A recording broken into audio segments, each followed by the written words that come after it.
Bonjour, chers frères et sœurs. Nous vous saluons tous au nom précieux de notre Dieu, le Père, le Fils et le Saint-Esprit. Soyez tous bienvenus à notre célébration. Nous saluons également tous ceux qui nous accompagnent sur Internet.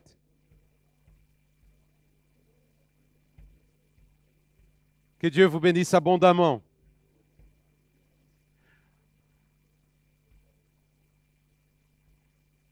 OK. C'est bon de rencontrer les frères et sœurs, c'est bon de discuter. Ça, c'est l'Église. L'Église, c'est le peuple de Dieu qui se réunit pour adorer. C'est bon revoir nos frères et sœurs après une semaine de la vie. Ce n'est pas facile, mais il y a des bons moments, des mauvais moments. Et quand nous sommes là, nous sommes réunis pour adorer notre Dieu et c'est bon. C'est bon de célébrer ensemble. Je vous invite à commencer notre célébration en chantant la majesté de notre Dieu. La Bible parle de Dieu comme un Dieu majestueux. Et on va commencer pour chanter ces chants, vous connaissez très bien. Majesté, majesté, ta grâce m'a trouvé tel que je suis. Et je vous invite à, s'il vous plaît, s'élever. C'est mieux chanter debout. Et on va chanter ces chants pour la gloire du Seigneur.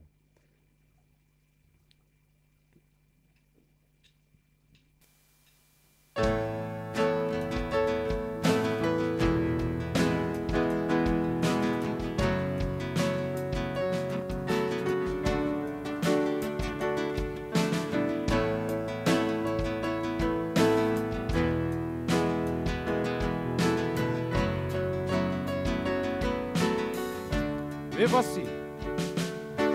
Me voici, confondu par ta majesté, par ta grâce illimitée. Me voici,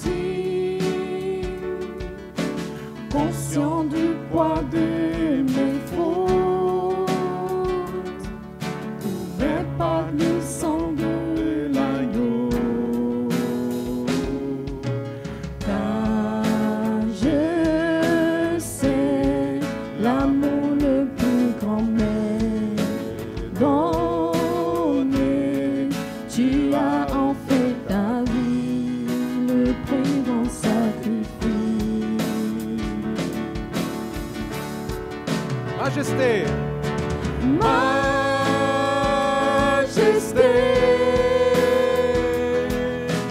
majesté,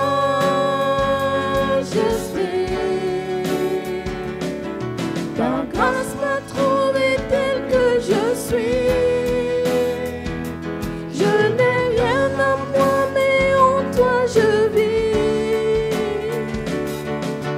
Majesté.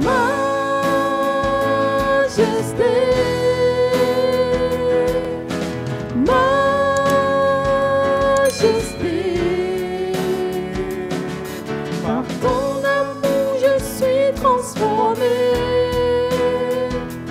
en présence de ta majesté. Et voici, confondu par ton amour, pardonne et je pardonne en retour. Me voici, conscient d'être ton plaisir, sanctifié par le feu de ta gloire. Car je sais l'amour le plus grand m'est donné. Tu as offert ta vie le plus grand sacrifice.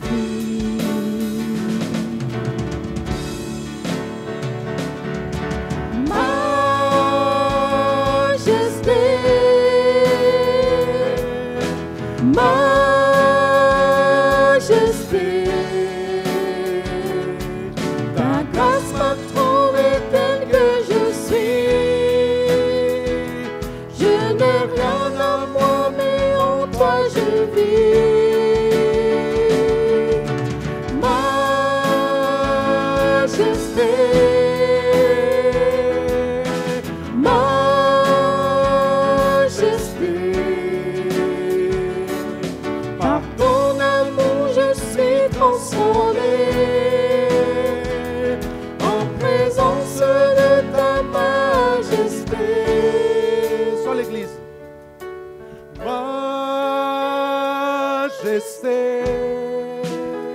Chante au Seigneur.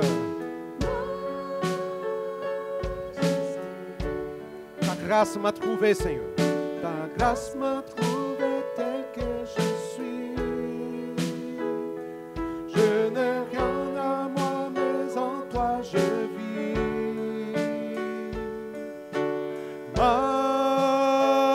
Majesté, majesté,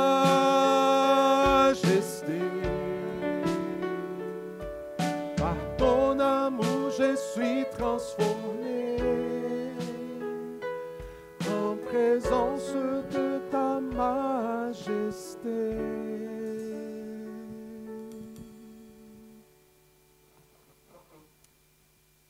Vous pouvez vous asseoir, s'il vous plaît. Je vous invite à la lecture d'un texte biblique. La lettre de Paul aux Romains, chapitre 10, versets 8 à 11. Que dit-elle donc? La parole, j'invite tous à mettre le portable au silence, s'il vous plaît. OK, merci. Je vais répéter le texte. Que dit-elle donc? La parole est tout près de toi.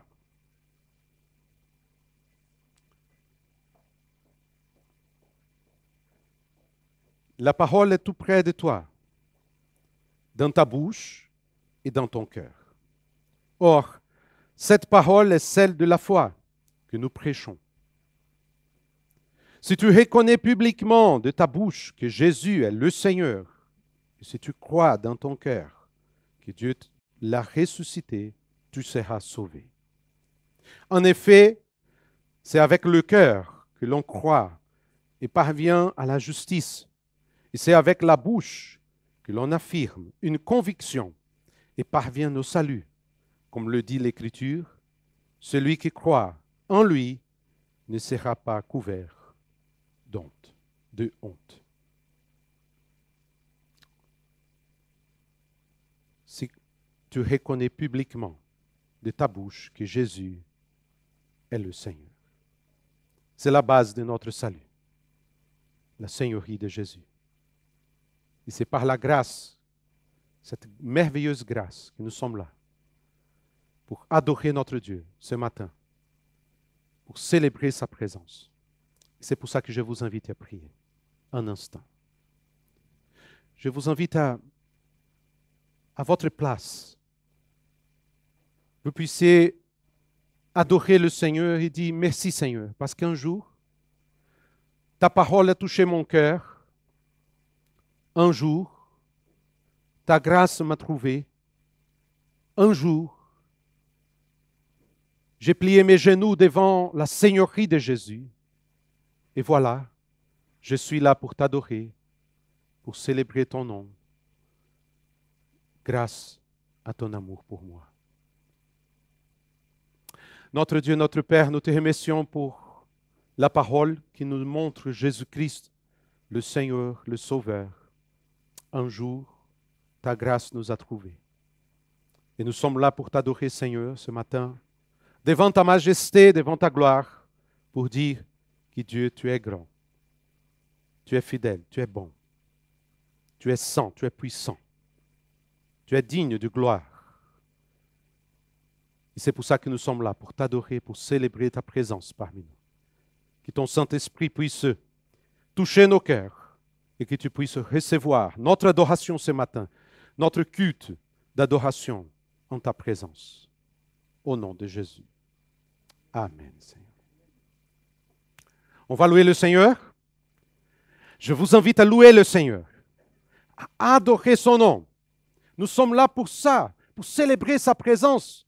Il est là. C'est la promesse de Jésus. Et on peut célébrer. Et on va commencer pour ces chants. Je pense que ça fait beaucoup de temps que nous ne chante pas ces chants, mais je les connais bien. Dieu, tu es grand. Tu es fidèle et bon. Ton amour infini nous confond. On va se lever, on va chanter ce chant pour la gloire du Seigneur.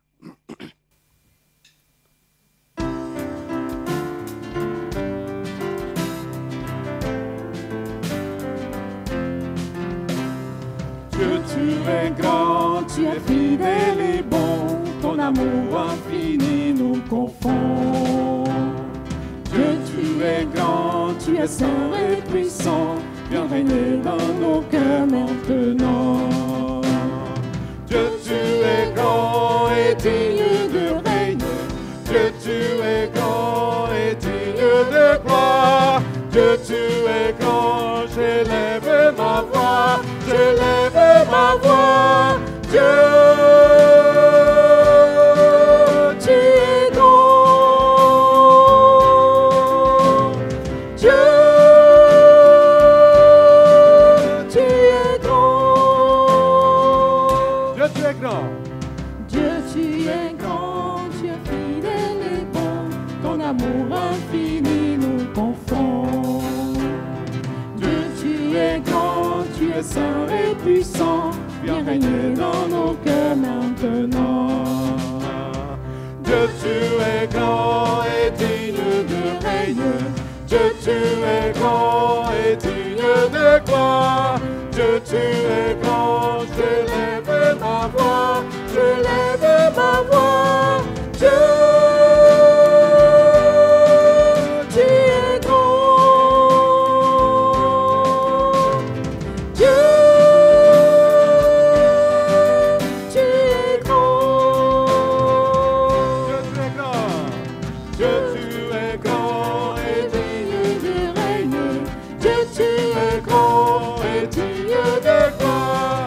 Dieu, tu es grand, j'élève ma voix, j'élève ma voix. Dieu, tu es grand. Dieu, tu es grand.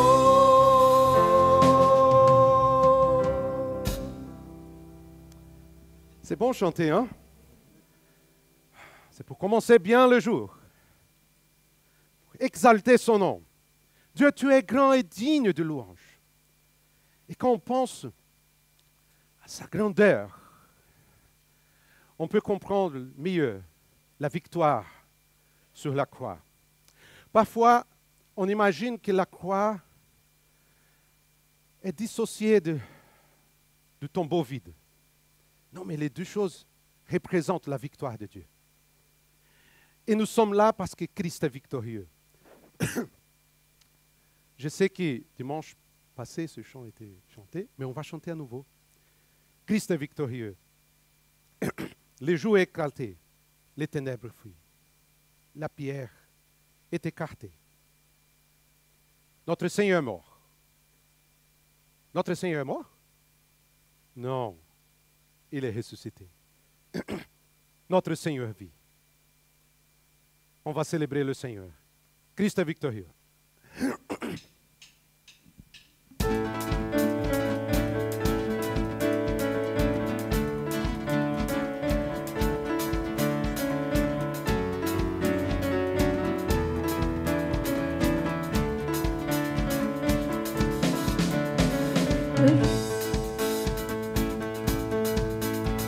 Le jour a éclaté, les ténèbres fuient. La pierre est écartée, notre Seigneur vit. S'achève notre attente, voici qu'il inspire. La mort est impuissante pour le retenir. En un instant, tout a changé. En vainqueur, il serait levé.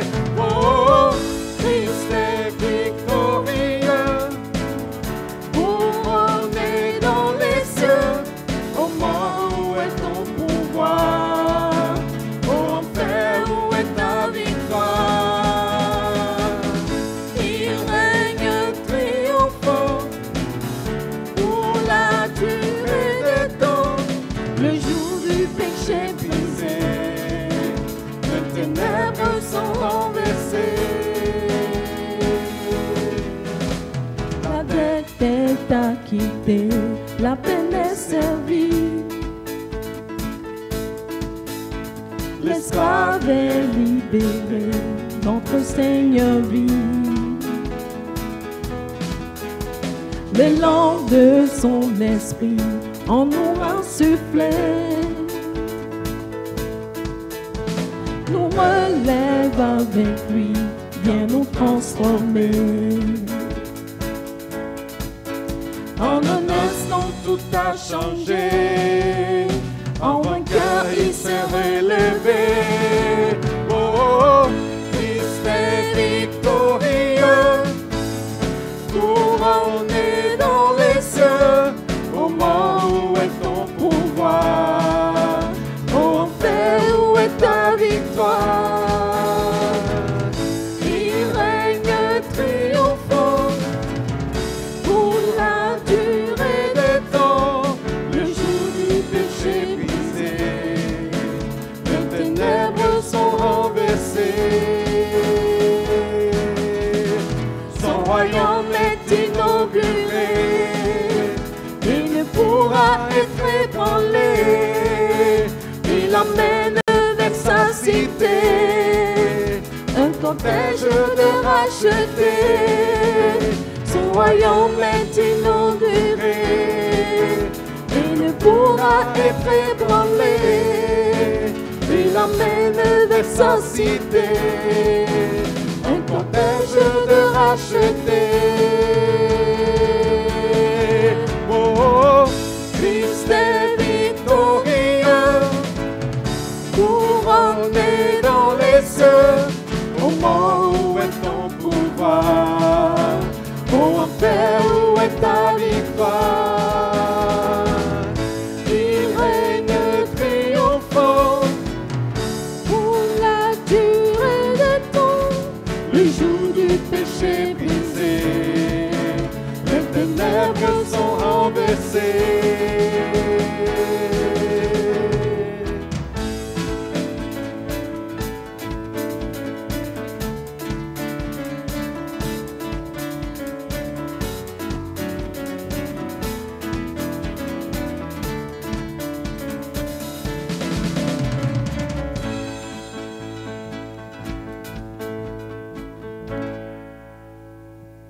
Gloire à Dieu.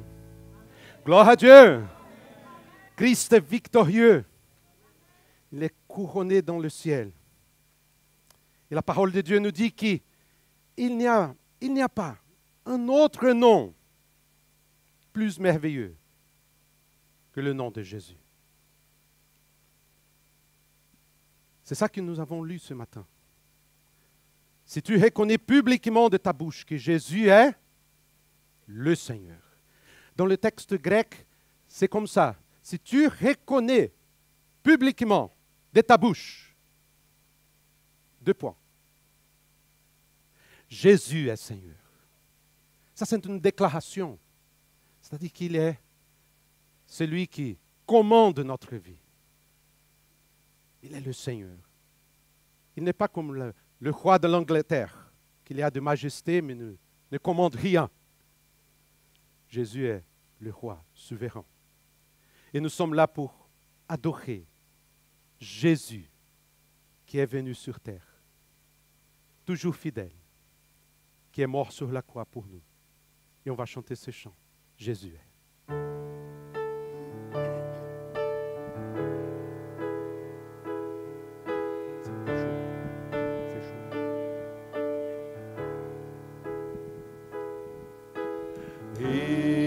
Emmanuel, il est venu sur terre, toujours fidèle à la voix de son Père, sans dire un seul mot pour briller. Il a choisi d'aimer malgré la souffrance, les clous et la lance. Il a porté tous nos péchés, ami du pécheur, notre Rédempteur. Jésus est le simple parfait.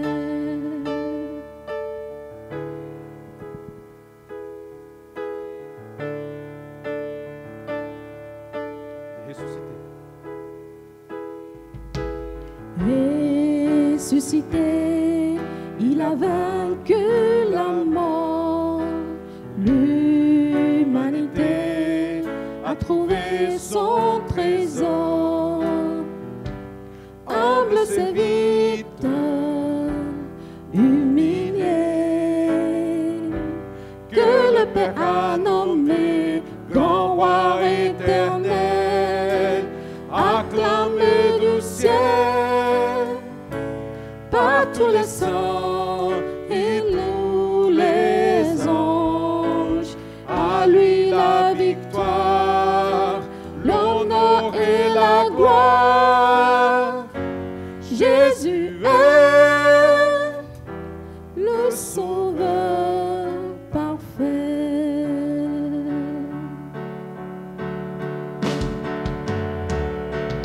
Nous que son Père à partir avec lui, il est la paix que nous avons choisie. Il revient bientôt nous chercher pour toute éternité. Plus des cris de la Sauveur de nos âmes, nous bénirons son divin nom. Notre récompense, vivre en sa présence. Jésus est le Seigneur parfait.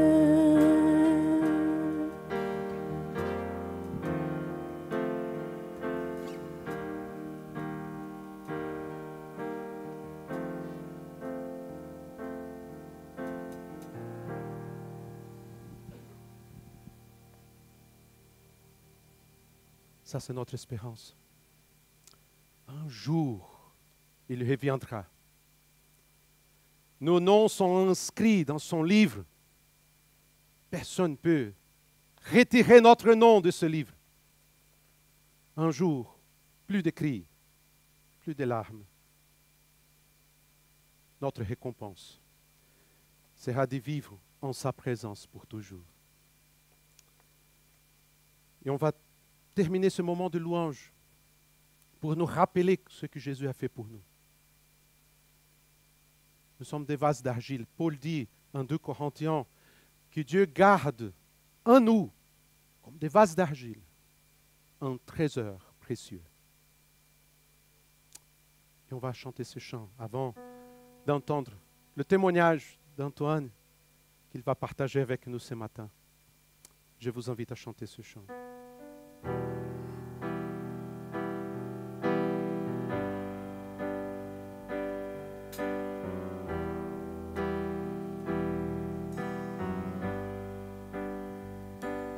J'étais brisé, vide et sans espoir. Ta grâce m'a trouvé, m'a restauré. Je n'ai rien à moi, mais tel que je suis, tu me libères, tu me libères. Grâce de notre Dieu qui un jour m'a sauvé. Oh, oh, oh, j'allais errant de lieu en lieu quand tu m'as retrouvé. Et maintenant je vois. Je vois l'amour, la grâce en tes yeux, donnant ta vie pour moi, me ramenant de la mort à la vie.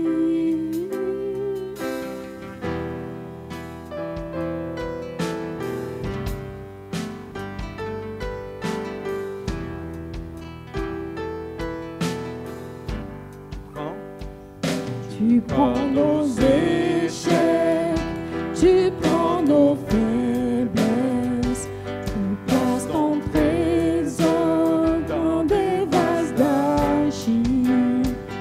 Oh, prends mon cœur, Père, je veux te servir pour que tout soit ta vie en moi.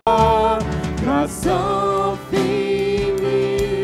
de notre Dieu qui un jour m'a sauvé. Oh, j'allais de lieu en lieu quand tu m'as retrouvé. Et maintenant je vois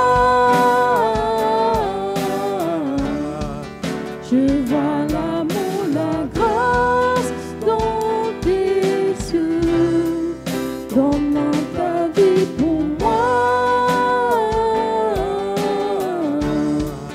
me ramenant de la mort à la vie. Sur l'église. Grâce infinie. Chante au Seigneur. Notre Dieu, qui un jour m'a sauvé. M'a sauvé. Oh, oh, oh, j'allais de lieu en lieu quand tu m'as retrouvé. Et maintenant je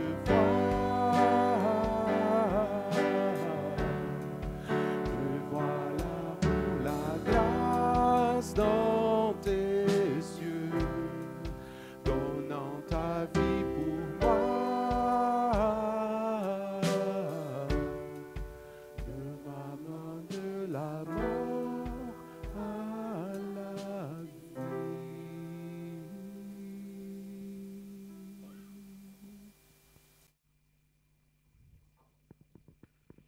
Bonjour à toutes et à tous, celles et ceux que je n'ai pas salués. Alors, sans m'étendre, c'est pas la grande forme, mais je tenais à être là ce matin puisque j'avais pris cet engagement envers plusieurs personnes qui m'avaient demandé mon témoignage, et ça fait très très longtemps que je n'avais pas exprimé ce témoignage, très très longtemps. Mais c'est un privilège que de pouvoir dire et proclamer comment le Seigneur s'est révélé à chacune et à chacun.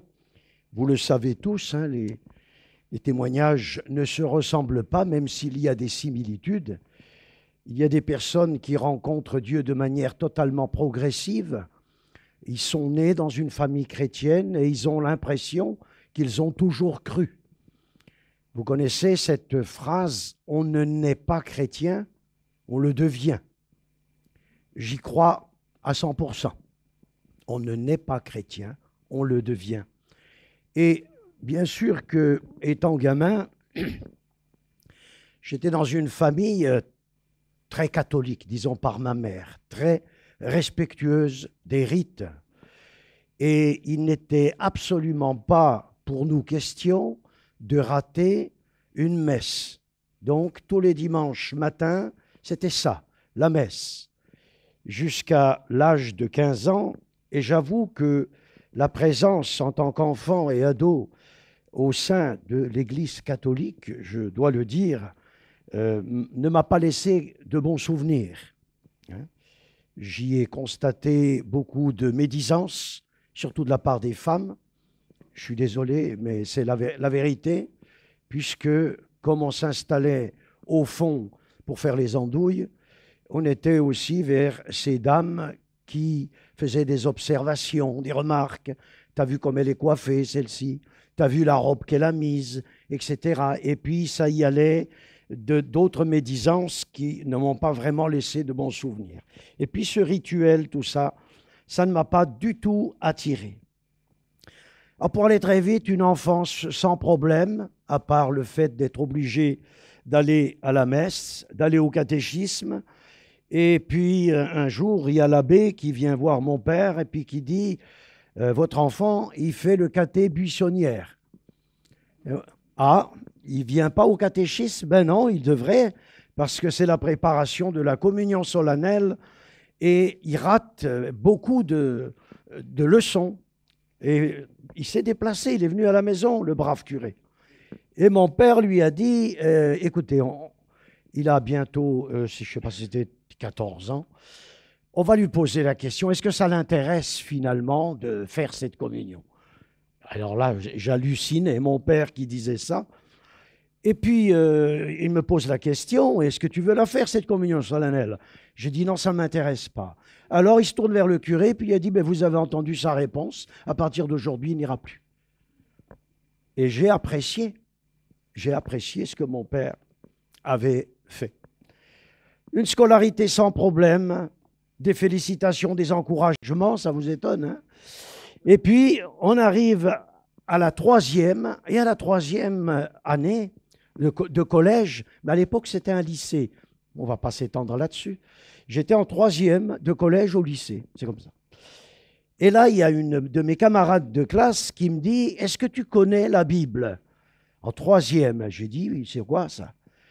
J'ai dit « Moi, je connais le missel. » Le missel, il y a des extraits de la Bible. Il dit « Non, non, la Bible. Est-ce que tu veux que je t'en prête une ?» Oh, je lui ai dit « Oui, pourquoi pas ?» La curiosité. J'ai commencé la lecture de cette Bible et finalement, au fur et à mesure que je progressais dans cette lecture, j'ai dit « Mais c'est plein de sang là-dedans. C'est horrible, toutes ces batailles. » Et on a même l'impression que c'est Dieu qui ordonne. Et puis, ce n'était pas qu'une impression de massacrer des populations entières et tout.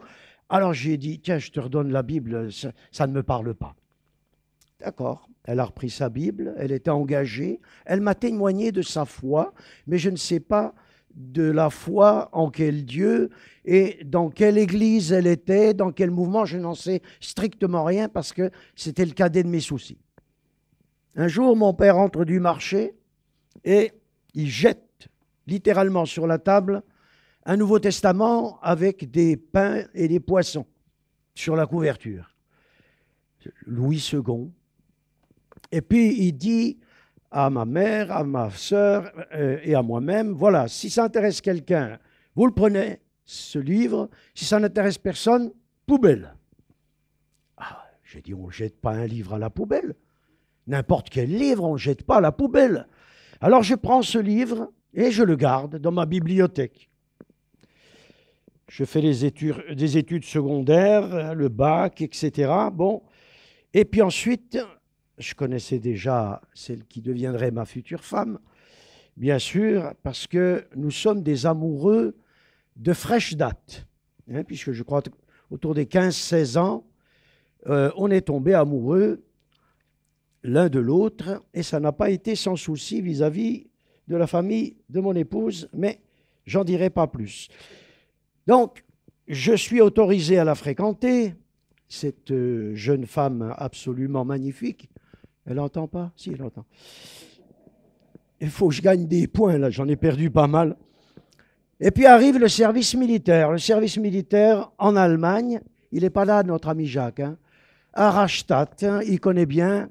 Donc, je fais mon service militaire d'une année complète à Rastatt. Et là, j'avais un ordre du général pour aller à Berlin en tant que moniteur auto-école en formation. Donc, j'avais mes papiers, je devais partir. La veille de mon départ pour Berlin, contre ordre du général, vous allez voir ça a toute son importance. Contre ordre du général, finalement, vous n'allez pas à Berlin en raison de vos résultats sportifs. Vous êtes sélectionné pour faire partie de l'équipe de France militaire, hein, pour faire un challenge navigation contre les Américains, les Canadiens, les Britanniques, etc., les Allemands, la veille.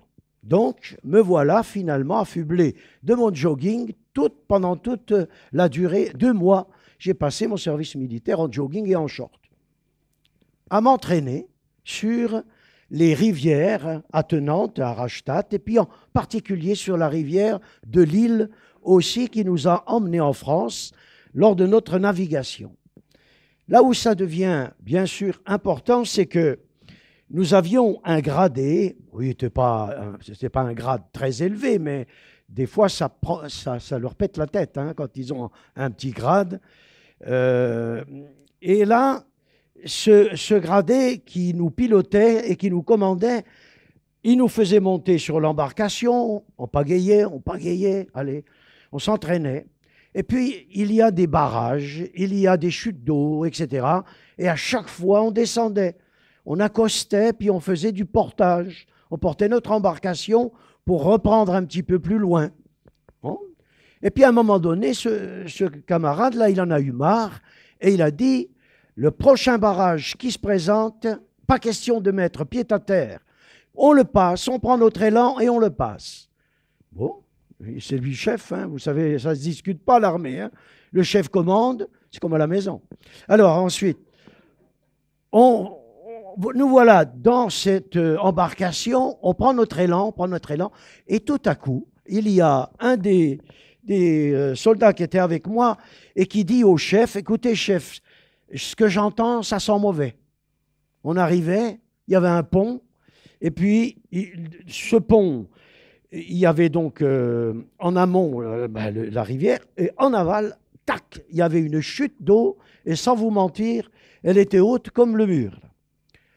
Et le gars, il lui dit, écoutez, est-ce que vous me permettez au moins d'aller voir hein, pour vous rendre compte de la dangerosité ou pas hein, de ce passage. On accoste, mais on ne met pas pied à terre. Et il va voir. Il va voir, écoutez, chef, quand il revient faire son compte-rendu, non, ça sent pas bon. Il y a là un rondin de bois qui monte, qui descend, qui monte, qui descend. C'est quelque chose de très mauvais, c'est un rappel, moi je ne sais même pas ce que c'était, un rappel, là on va au-devant d'ennui. Bon, il revient dans l'embarcation et le gars il n'a rien voulu entendre et il dit, on prend notre élan et on y va. Bon, on se met vraiment dans le fil de l'eau. On arrive sous le pont, il a fallu se pencher en arrière pour ne pas le cogner, et là, la chute. Et cette chute, il y en a déjà un qui a giclé, qui a disparu dans les flots, et puis nous, eh bien, la force du courant nous obligeait à nous tenir à cette embarcation, il y avait des cordages, et on tenait aussi bien que possible, avec des efforts conséquents. Et puis là, je dis, mais le camarade, là, il ne réapparaît pas. Il est tombé à l'eau, il va se noyer. Et là, je m'agrippe et je vois une main qui sort, je lui prends la main et je commence à le hisser, mais impossible.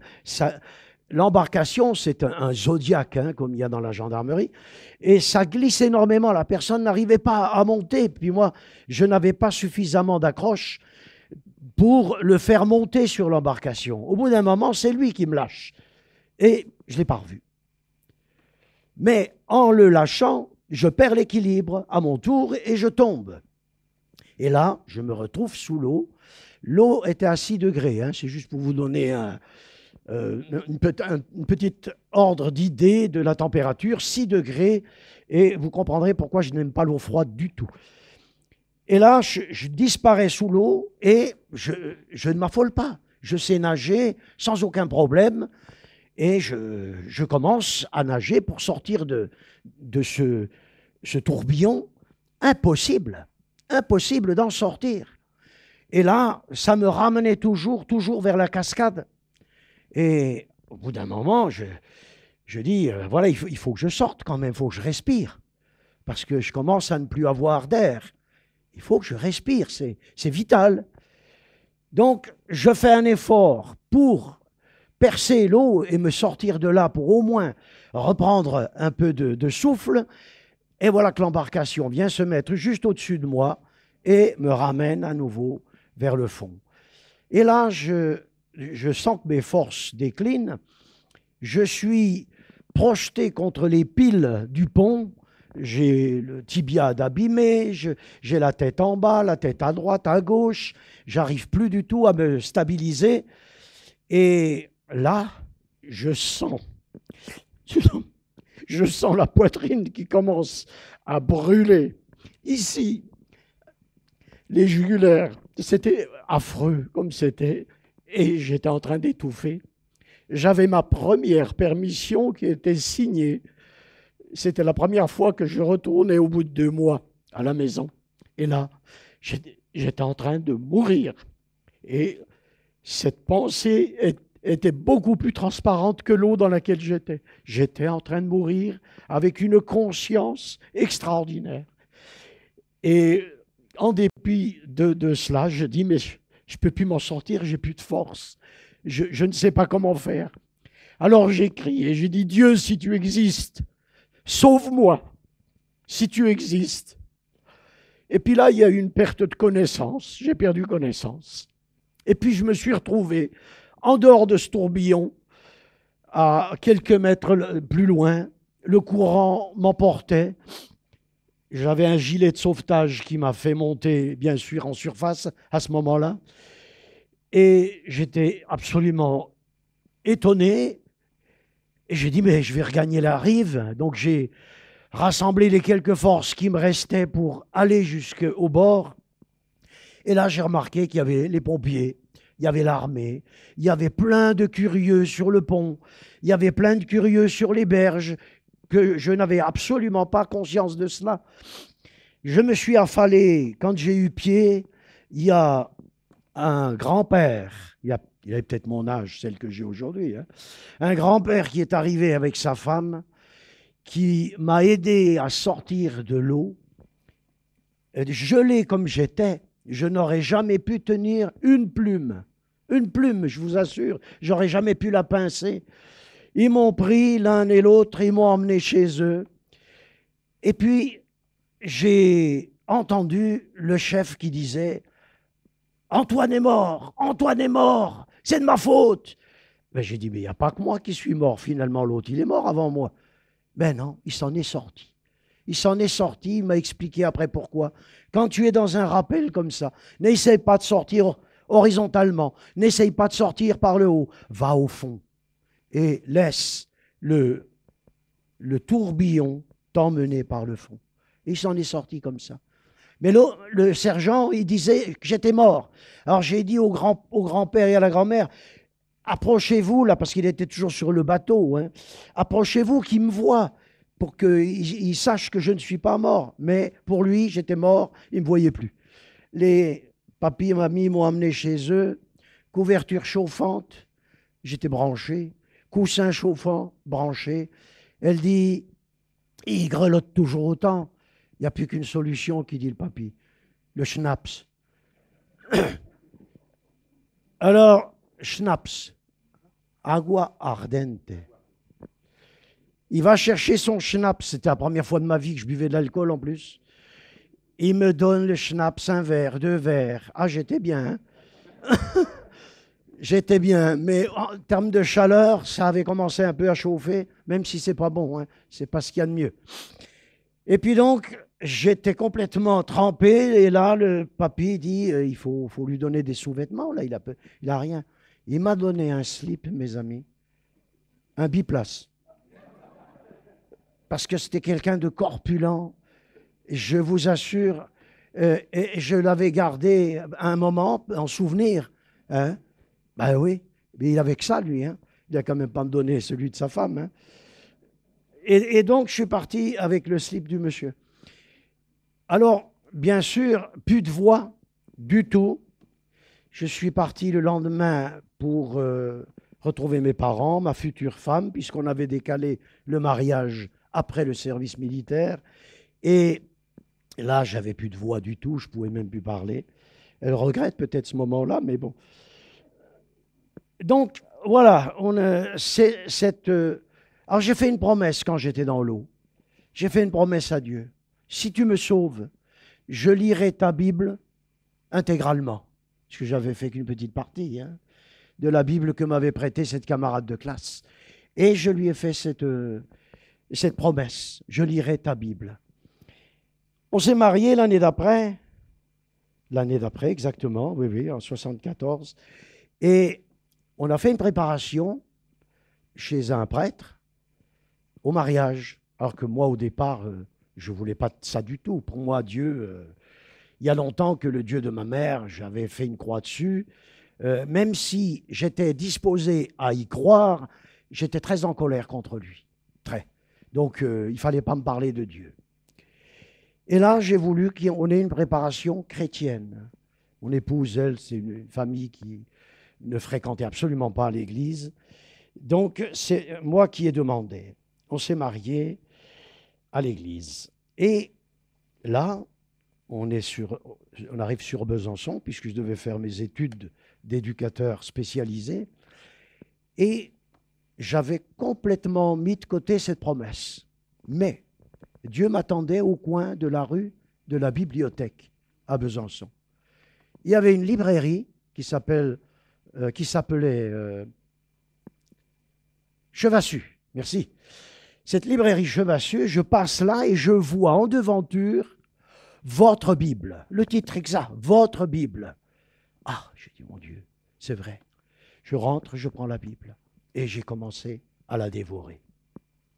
Et j'ai dit, Seigneur, après avoir lu cette Bible, je veux être baptisé, mais sur la base de ma foi, et non pas en tant que bébé, comme je l'ai été par mes parents, mais en mon nom, parce que je ne voyais pas de traces de baptême d'enfant dans la Bible, et je dis, je dois être baptisé, parce que je t'aime, je te reçois, etc.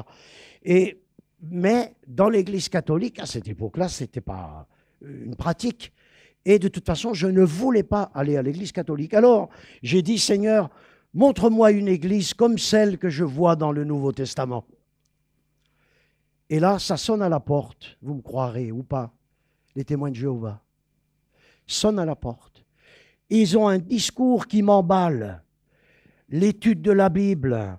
Et puis, ce qu'ils disaient m'a complètement subjugué. Et je les ai fréquentés pendant 6 mois. Mais leur littérature, je la lisais toujours en comparant la Bible avec ce qui était écrit dans leurs livres. Et je disais, mais il y a des choses qui ne vont pas là-dedans. Alors je disais aux couples qui m'accompagnaient à la maison, j'avais des études particulières, j'ai dit, il y a des choses qui ne vont pas là dans vos doctrines. Et puis, j'ai dit, puis le don du sang, là, ça ne va pas. Qu'est-ce qui vous permet de dire que même les transfusions sont concernées par cela? Et moi, de leur dire, Jésus nous a donné sa vie, nous a donné son sang. Comment vous comprenez cela? Il nous a donné son sang. Et vous, vous dites, la vie est dans le sang, on n'a pas le droit ni de la consommer, d'accord?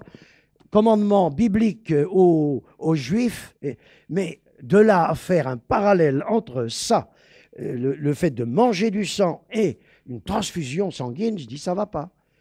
Et puis je dis, il y a le plus gros problème, après 6 mois, je dis, il faut que vous m'éclairiez. Pourquoi Jésus n'est pas Dieu pour vous? Pourquoi? Vous vous basez sur ces versets-là, mais le verset de Jean, que vous n'avez pas réussi à bidouiller, il est clair. Jésus est Dieu. J'ai écouté, j'ai plein de questions. Vous allez dire à vos responsables de venir. En fonction des réponses qu'ils vont m'apporter, je deviens témoin de Jéhovah, je me fais baptiser chez vous. Et si les réponses ne me conviennent pas, je vous quitte, même si je vous trouve très sympathique. Donc, les responsables sont venus. On a eu des discussions tout à fait conséquentes. Et puis, j'ai dit, vous n'avez pas réussi à me convaincre. Vous n'avez pas réussi à me convaincre. Alors, malgré le bien que je pense de vous sur le plan humain, parce qu'il y avait des relations humaines qui étaient correctes, vraiment très correctes, il dit, sur le plan de la doctrine, c'est toxique, c'est mauvais, vous n'êtes pas dans la vérité, donc je vous quitte. Et je dis, Seigneur, me voilà à la case départ. J'ai toujours pas d'église pour être baptisé, une église dans laquelle je pourrais m'intégrer. Et là, parking Saint-Paul, je gare la voiture, je vais dans la rue Berceau et je vois un magasin, librairie biblique. Ah, ça m'intéresse. Je regarde l'aventure, les titres m'intéressaient. Je regarde à l'intérieur, la vitre était sale, incroyable.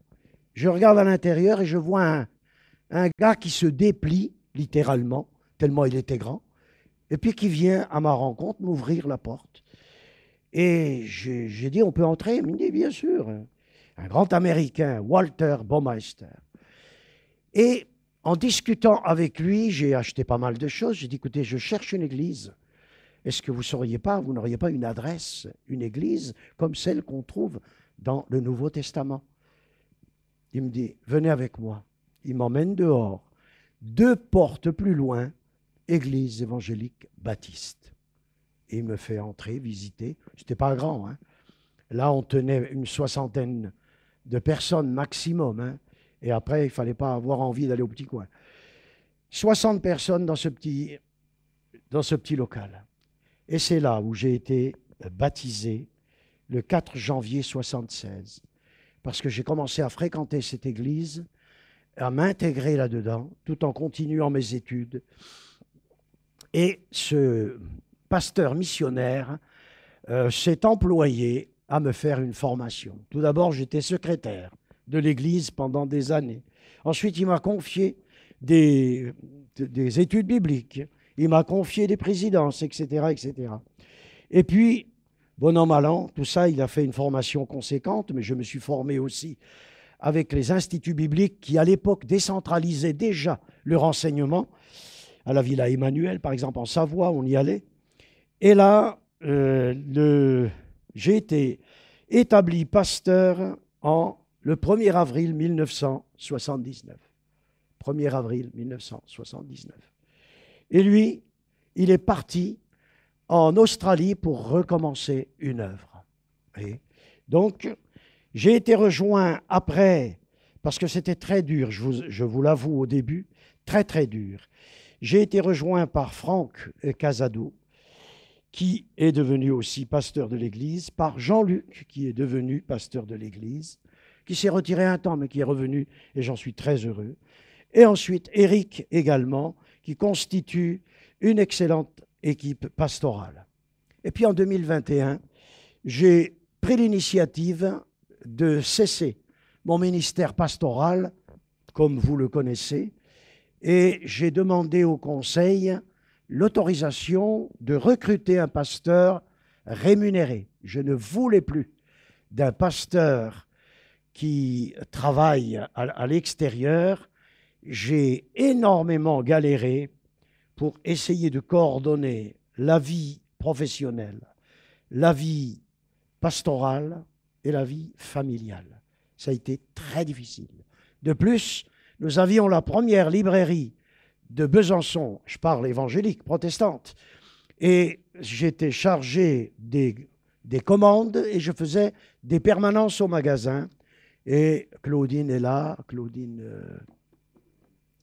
Regazzoni, parce qu'elle a fait partie aussi de cette aventure, et bien d'autres. Même Ernest a fait partie de cette aventure avec la librairie, mais ça faisait beaucoup de choses. Puis un jour, je réfléchis, j'aimerais passer un peu plus de temps avec mon épouse, parce que c'est vrai que ça a fait défaut lorsque j'étais en poste, et j'ai donc demandé au Conseil cette autorisation. Et c'est à Évian, cette semaine pastorale de notre union d'église, que j'ai rencontré Gilson et nous avons sympathisé et je l'ai amené ici pour qu'il fasse connaissance du conseil et puis plus tard de l'église. Et voilà, je suis content de ne plus avoir la charge de cette communauté sur le plan matériel, organisationnel. Je suis heureux de rendre service quand il le faut, mais ce n'est pas non plus une obligation. Et j'ai exercé le ministère pastoral pendant 42 ans. Mais dimanche dernier, j'ai remplacé au pied levé le pasteur Didier Roca, qui devait apporter sa prédication dans l'église que fréquente notre fille et notre gendre. Et voilà qu'il venait d'apprendre que sa femme, qui avait un cancer et à laquelle on avait administré un nouveau traitement en leur disant bien, ça passe ou ça casse. C'est-à-dire que ce traitement-là, ou il éradique le cancer, ou alors le cancer saute par-dessus et la condition de votre épouse sera pire que maintenant. Et là, il venait d'apprendre que justement le cancer avait vraiment sauté et avait envahi son corps tout entier. Donc là, ils sont allés voir l'oncologue, les deux, hein, en consultation, et puis parce qu'elle n'était pas bien, etc. Mais ils avaient déjà amené la valise, hein. Et à l'oncologue qui tournait un peu autour du pot, là, ils ont dit tous les deux, c'est pour vous dire l'importance du témoignage. Ils ont dit tous les deux à cette dame, Madame, nous sommes tous les deux chrétiens. Moi-même, j'étais pasteur. Et nous ne craignons pas la mort. Mon épouse ne craint pas la mort. Donc, il faut que vous soyez honnête avec nous, juste qu'on s'y prépare. Il n'y a aucun souci, vous pouvez tout nous dire. Et là, l'oncologue est étonné, elle a ouvert des grands yeux comme ça. Nous sommes chrétiens, on ne craint pas la mort. Allez-y, dites-nous. Et donc, elle lui a dit, écoutez, il n'y a plus rien à faire. Il n'y a plus rien à faire. Et plus de traitement, c'est plus possible. Il n'y a plus que des soins palliatifs pour la faire partir en douceur avec de la morphine, c'est ce qu'elle a.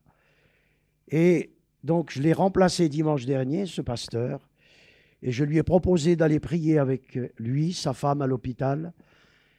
Et j'ai emmené aussi Cicéro, le pasteur actuel de l'église là-bas, de Béziers. Et nous avons passé un moment extraordinaire avec une femme d'une sérénité, d'un calme. Vous n'aviez absolument aucune impression que cette femme, elle allait mourir, peut-être cette semaine ou la semaine d'après, il y en a pour très peu de temps.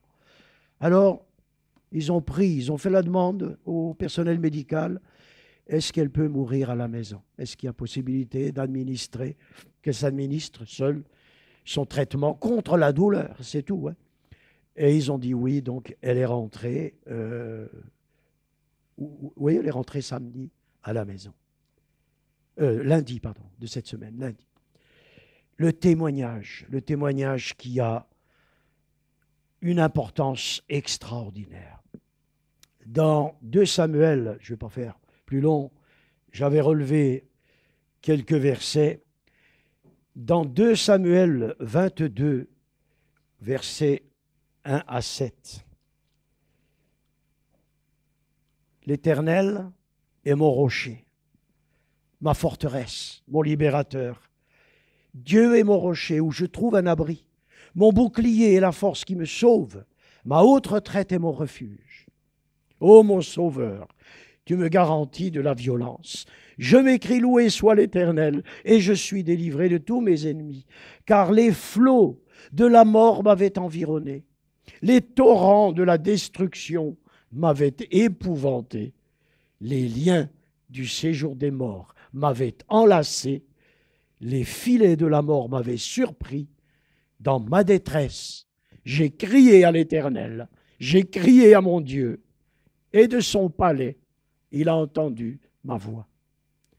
Je vous assure que ces textes-là de David, en particulier, comme le psaume 23 et d'autres, ont un impact sur moi extraordinaire. Quand j'évoque cette période de ma vie, j'étais mort et Dieu m'a rendu à la vie. J'allais mourir physiquement, il m'a donné un sursis. J'étais mort spirituellement, il m'a rendu à la vie spirituelle. Et l'amour que j'ai pour mon Dieu aujourd'hui, vous ne pouvez pas l'imaginer. Vous ne pouvez pas imaginer. Le besoin que j'ai de vivre avec lui de manière régulière, je dirais pratiquement permanente, à tout moment je parle avec mon Dieu. Et je vous laisse encore ces textes où Jésus dit « Vous serez mes témoins ». Il dit ça à ses disciples qui disent « Quand est-ce que tu vas rétablir le royaume de Dieu ?» Il dit « Attends, vous allez recevoir une puissance, le Saint-Esprit qui surviendra sur vous et vous serez mes témoins à Jérusalem, en Samarie et en Judée, etc. et jusqu'aux extrémités de la terre. » Aux extrémités de la terre, c'est vous, c'est nous qui sommes les témoins du Seigneur.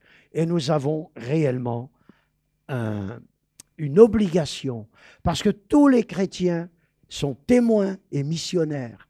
Tout à l'heure, Gilson nous a lu Romains 10, 14, 15. Si on poursuit la lecture, comment croiront-ils s'ils n'en ont pas entendu parler? Vous voyez que nous avons en tant qu'Église la responsabilité de répandre cette parole salvatrice afin que les gens autour de nous, notre famille, nos collègues de travail, puissent être confrontés à cette bonne nouvelle du salut gratuit que le Seigneur offre. Donc c'est très très important. Et si, comme Paul, vous êtes remplis à ce point de l'amour de Dieu et de l'amour pour votre prochain, eh bien vous direz comme Paul, j'ai cru, c'est pourquoi j'ai parlé. On ne peut pas se retenir. Après, il faut faire attention de ne pas embêter les gens et savoir se comporter dans notre témoignage pour ne pas heurter, pour ne pas lasser.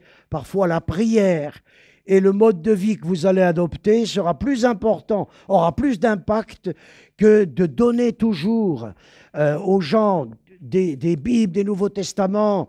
Et puis, si votre compagnon, votre épouse n'est pas chrétien, de lui mettre comme ça, au passage, un petit verset biblique qui est censé l'interpeller et tout. Non, arrêtez de casser les pieds aux gens et adoptez une attitude de témoignage qui convienne et que le Seigneur puisse employer pour toucher les personnes. Voilà, en espérant ne pas vous avoir lassé, je suis très reconnaissant et j'aimerais que ce soit Ernest qui prie pour moi, puisque oui, j'ai encore besoin de prière pour rester fidèle à mon Dieu et lui demander de m'aider à être persévérant. Merci Ernest.